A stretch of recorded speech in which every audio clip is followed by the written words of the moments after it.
Culumalis Chavile Sirli Aqua Jesucristo, Jois Ibaon, San Marcos. Tohonaklah Pedro kiokchis llevan.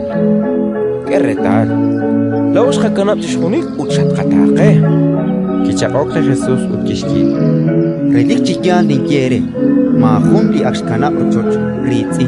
Ranap shnash yuwa. Ralash kahol malak utchot seinkaba. Utsashkaba li chavile sila. Takanak chinkata tishkul otakal sashpenan saib likutan ay.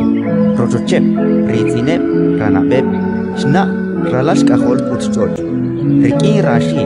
Utsaib likutan chalen. Tishkul li hunelik yuwa. Napalep ikwankep chiubech, te kanak chishbech. Utlikwankep chishbech, te kanak chiubech. Ratin likakwa